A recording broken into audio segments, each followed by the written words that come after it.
Cinderella. Once upon a time there was a gentleman who married, for his second wife, the proudest and most haughty woman that ever was seen. She had 2 daughters of her own, who were, indeed, exactly like her in all things. The gentleman had also a young daughter, of rare goodness and sweetness of temper, which she took from her mother, who was the best creature in the world. The wedding was scarcely over, when the stepmother's bad temper began to show itself. She could not bear the goodness of this young girl, because it made her own daughters appear the more odious.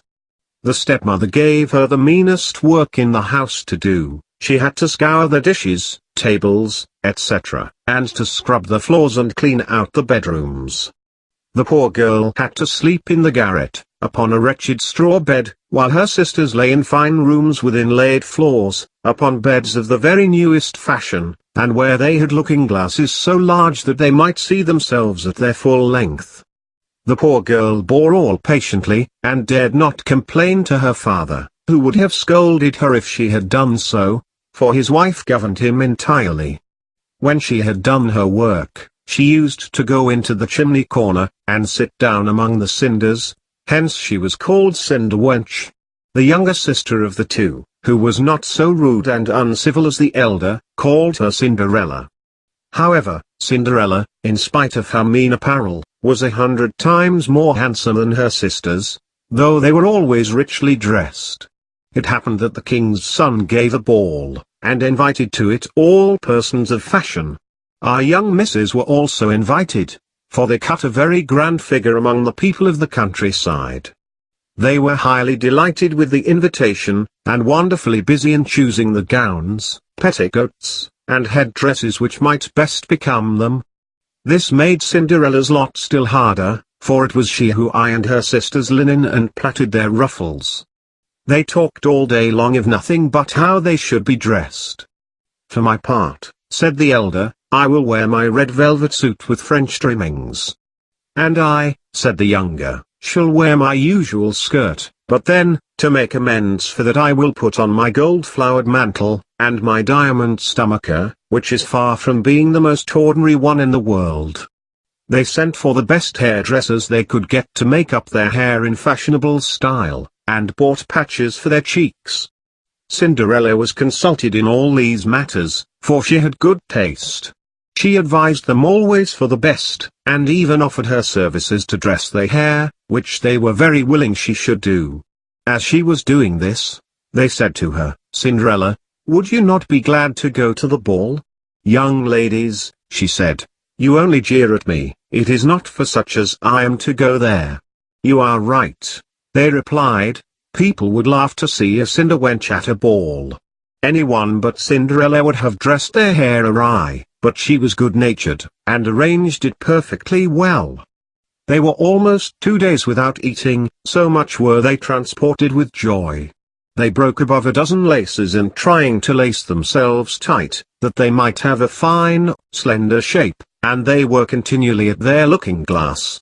At last the happy day came. They went to court, and Cinderella followed them with her eyes as long as she could, and when she had lost sight of them, she fell a-crying. Her godmother, who saw her all in tears, asked her what was the matter. "I wish I could, I wish I could," but she could not finish for sobbing. Her godmother, who was a fairy, said to her, "You wish you could go to the ball, is it not so?" "Alas, yes," said Cinderella, sighing. "Well," said her godmother, "be but a good girl, and I will see that you go." Then she took her into her chamber, and said to her, "Run into the garden, and bring me a pumpkin."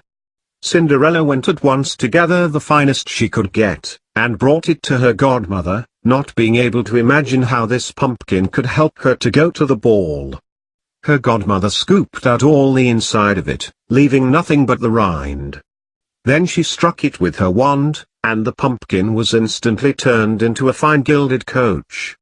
She then went to look into the mouse-trap, where she found 6 mice, all alive. She ordered Cinderella to lift the trap-door, when, giving each mouse, as it went out, a little tap with her wand, it was that moment turned into a fine horse, and the 6 mice made a fine set of 6 horses of a beautiful mouse-colored, dapple grey. Being at a loss for a coachman, Cinderella said, "I will go and see if there is not a rat in the rat trap. We may make a coachman of him." "You are right," replied her godmother, "go and look." Cinderella brought the rat trap to her, and in it there were 3 huge rats. The fairy chose the one which had the largest beard, and, having touched him with her wand, he was turned into a fat coachman with the finest moustache and whiskers ever seen. After that, she said to her, "Go into the garden, and you will find 6 lizards behind the watering pot. Bring them to me." She had no sooner done so than her godmother turned them into 6 footmen, who skipped up immediately behind the coach, with their liveries all trimmed with gold and silver, and they held on as if they had done nothing else their whole lives. The fairy then said to Cinderella, "Well, you see here a carriage fit to go to the ball in. Are you not pleased with it?" "Oh, yes," she cried, "but must I go as I am in these rags?" Her godmother simply touched her with her wand, and, at the same moment, her clothes were turned into cloth of gold and silver, all decked with jewels. This done, she gave her a pair of the prettiest glass slippers in the whole world. Being thus attired, she got into the carriage, her godmother commanding her, above all things, not to stay till after midnight, and telling her, at the same time, that if she stayed one moment longer, the coach would be a pumpkin again, her horses mice, her coachman rat, her footmen lizards, and her clothes would become just as they were before. She promised her godmother she would not fail to leave the ball before midnight. She drove away, scarce able to contain herself for joy. The king's son, who was told that a great princess, whom nobody knew, was come, ran out to receive her. He gave her his hand as she alighted from the coach, and led her into the hall where the company were assembled. There was at once a profound silence, everyone left off dancing, and the violins ceased to play, so attracted was everyone by the singular beauties of the unknown newcomer. Nothing was then heard but a confused sound of voices saying, "Ha! How beautiful she is! Ha! How beautiful she is!" The king himself, old as he was, could not keep his eyes off her, and he told the queen under his breath that it was a long time since he had seen so beautiful and lovely a creature.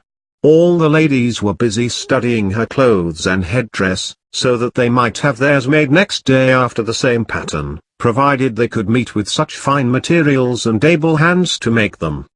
The king's son conducted her to the seat of honor, and afterwards took her out to dance with him. She danced so very gracefully that they all admired her more and more. A fine collation was served, but the young prince ate not a morsel, so intently was he occupied with her. She went and sat down beside her sisters, showing them 1,000 civilities, and giving them among other things part of the oranges and citrons with which the prince had regaled her. This very much surprised them, for they had not been presented to her. Cinderella heard the clock strike 11:45. She at once made her adieus to the company and hastened away as fast as she could. As soon as she got home, she ran to find her godmother, and, after having thanked her, she said she much wished she might go to the ball the next day, because the king's son had asked her to do so. As she was eagerly telling her godmother all that happened at the ball, her 2 sisters knocked at the door. Cinderella opened it. "How long you have stayed," said she, yawning, rubbing her eyes, and stretching herself as if she had been just awakened. She had not, however, had any desire to sleep since they went from home. "If you had been at the ball," said one of her sisters, "you would not have been tired with it.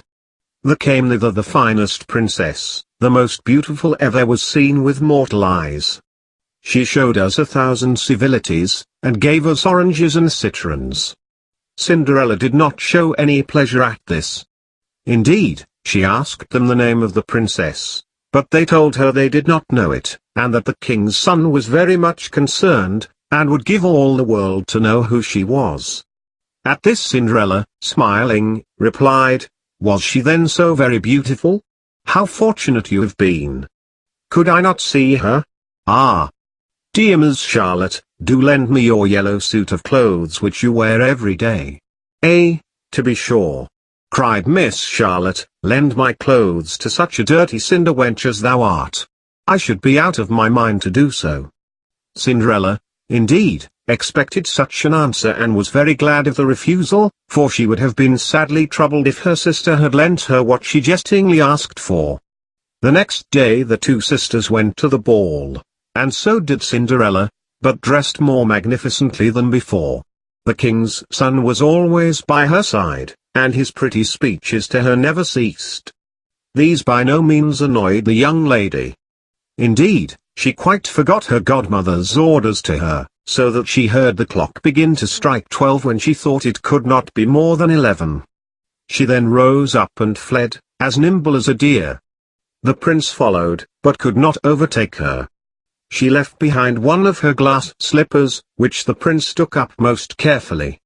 She got home, but quite out of breath, without her carriage, and in her old clothes, having nothing left her of all her finery but one of the little slippers, fellow to the one she had dropped. The guards at the palace gate were asked if they had not seen a princess go out, and they replied they had seen nobody go out but a young girl, very meanly dressed, and who had more the air of a poor country girl than of a young lady. When the two sisters returned from the ball, Cinderella asked them if they had had a pleasant time, and if the fine lady had been there. They told her, yes, but that she hurried away the moment it struck 12, and with so much haste that she dropped one of her little glass slippers, the prettiest in the world, which the king's son had taken up. They said, further, that he had done nothing but look at her all the time, and that most certainly he was very much in love with the beautiful owner of the glass slipper. What they said was true, for a few days after the king's son caused it to be proclaimed, by sound of trumpet, that he would marry her whose foot this slipper would fit exactly.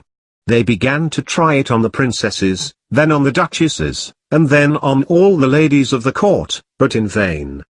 It was brought to the two sisters, who did all they possibly could to thrust a foot into the slipper, but they could not succeed.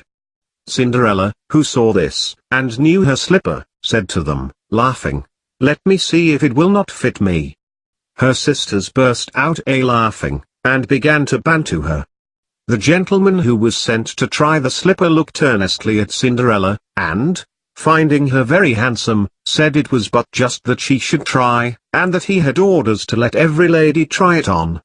He obliged Cinderella to sit down, and, putting the slipper to her little foot, he found it went on very easily, and fitted her as if it had been made of wax. The astonishment of her two sisters was great, but it was still greater when Cinderella pulled out of her pocket the other slipper and put it on her foot. Thereupon, in came her godmother, who, having touched Cinderella's clothes with her wand, made them more magnificent than those she had worn before. And now her two sisters found her to be that beautiful lady they had seen at the ball. They threw themselves at her feet to beg pardon for all their ill treatment of her. Cinderella took them up, and, as she embraced them, said that she forgave them with all her heart, and begged them to love her always. She was conducted to the young prince, dressed as she was. He thought her more charming than ever, and, a few days after, married her. Cinderella, who was as good as she was beautiful, gave her two sisters a home in the palace, and that very same day married them to two great lords of the court,